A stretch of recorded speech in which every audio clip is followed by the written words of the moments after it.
Dick Dale passed away over the weekend, which as always is sad news, but I think fortunately he was rightly celebrated as a guitar legend during his time, whether it was for his work in the 60s or his comeback work in the 90s, all the way up to, I guess, his renaissance because of the movie Pulp Fiction. That sound of his guitar in Misirlou and the track is well entrenched in the annals of pop culture, to the point where I have students who are in their 60s who are playing guitar who have come in and said, hey, you know that guitar sound in Pulp Fiction?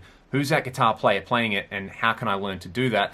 To, you know, teenagers who have just seen that movie for the first time and come in and gone, oh my god, the guitar sounds so cool, like what is that? And they know nothing about surf music or Dick Dale or who he was. So if you're unfamiliar with that song in particular, because I'm sure most people, that's their reference point for Dick Dale, go and check it out. But, you know, I remember learning Pipeline on the guitar when I was like 14 or 15 and listening to his version with Stevie Ray Vaughan and just loving how beautifully simple and elegant that guitar part was. So in this video, I just want to show you guys how to approximate that kind of sound. It's a very, very simple guitar sound, and it's mostly all about the way you play, and I think Dick Dale deserves to be remembered as a legend of the guitar because of his playing and because of his iconic sound. So we're going to use the Axe FX3 for this video, but all of these tips apply whether you're using an analog or a digital rig. Let's check it out. One nice thing about Dick Dale's guitar sound was essentially how simple it was. It was a Fender guitar plugged into a Fender reverb tank, plugged into a Fender dual Showman. Now, we don't have a dual Showman in the Axe FX3, but we do have plenty of blackface era Fender amps. I've gone with the double verb vibrato for this video, and the dual Showman had 15-inch JBL speakers in it, I believe, so I've just gone for a 15-inch IR that I think sounds pretty good. It's this Band Tweed 57. Essentially, you should be able to get here with any type of Fender amp model and a 15-inch IR. Now, the big trick, obviously, is spring reverb. So let's bring up a reverb block, and we'll go to just medium spring to start with.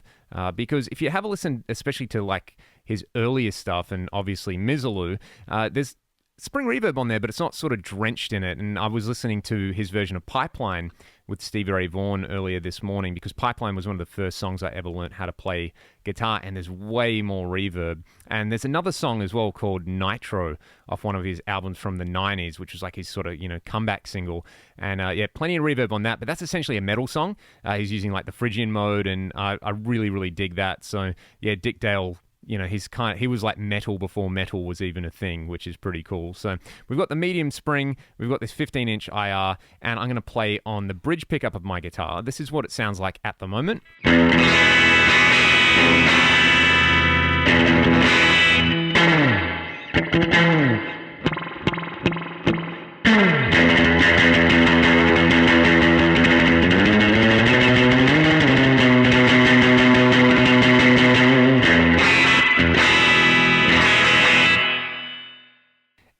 If you go and listen to that original recording, though, like I was saying before, the Fender reverb units had tubes in them, and they were essentially a mini amplifier. So one way we can modify this reverb block to get that happening is to turn the spring drive up. This is what it does. And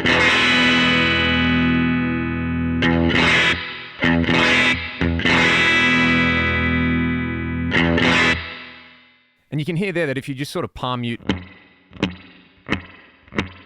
it's got that spring reverb drip in there. So you can play around with the spring tone. Turning it up is just going to make it brighter. It's not a super bright reverb.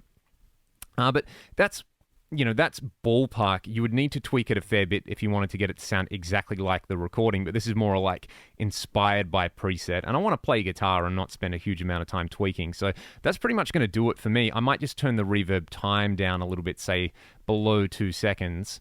Say like, we'll go, yeah, 1.8, why not? And you get this. And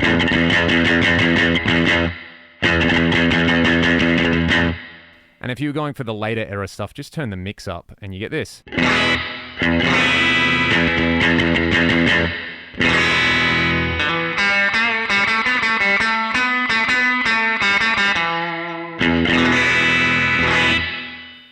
And you could probably turn the time up if you were going for some of the later era stuff. But yeah, you know, playing around with that spring tone and probably mix around like 25-30% will probably get you close. It's really going to depend on the type of guitar that you're using and the amp tone setup. Notice I haven't even like used any low cuts or anything like that. I'm just going to leave it pretty raw. With the underlying tone, because we would have this spring reverb unit driving the input of the amplifier, it's not a super pristine clean sound, so I turn the input drive up a little bit, and I would actually probably turn the mid-range up and bring the treble and the bass down slightly, so we get this.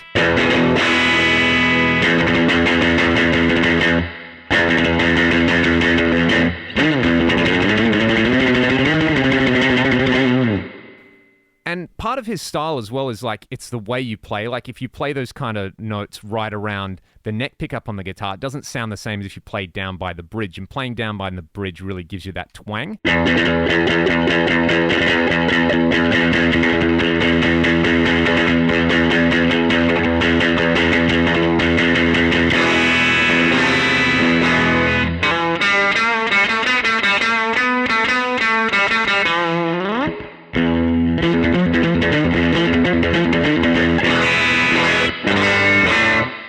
If you really wanted to get into some advanced stuff, I would go into the speaker drive section and add just a little bit of speaker drive. There is a kind of like brittle character to the sound, which I like, and turn the speaker compression up.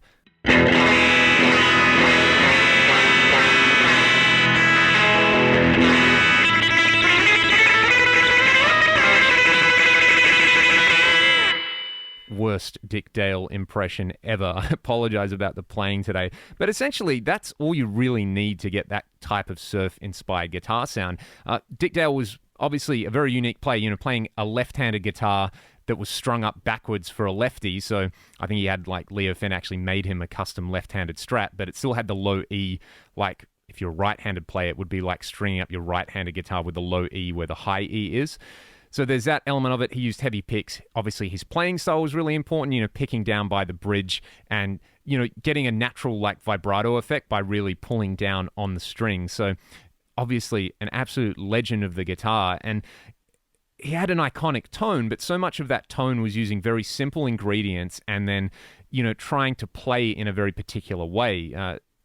The dude surfed, you know. He knew what it was like to be out there on the waves, you know, crunching into rocks and no doubt getting dumped. And he was trying to mimic those kind of sounds rather than trying to mimic the sound of a guitar. And I think that's kind of the, you know, the really inspiring thing about somebody like that, where they're creating something that hasn't existed before with the tools that they've got lying around. And, you know, the dude was an entertainer and he toured and played for most of his life. So, yeah, Dick Dale will be sorely missed. Go and fire up some reverb with your, you know, a Fender guitar into a Fender amp and play some of these songs because, you know, everybody knows him as the Pulp Fiction theme song guy, but Dick Dale was a guitar legend, and it's pretty much as simple as that. So hopefully this video gave you a few ideas on how to cop this guitar sound. Like I said, it's just an inspired by video, and I did this by request because a few of you guys were asking. So thank you so much for watching. Go and listen to some Dick Dale music and play the crap out of your guitar today. Thank you guys so much.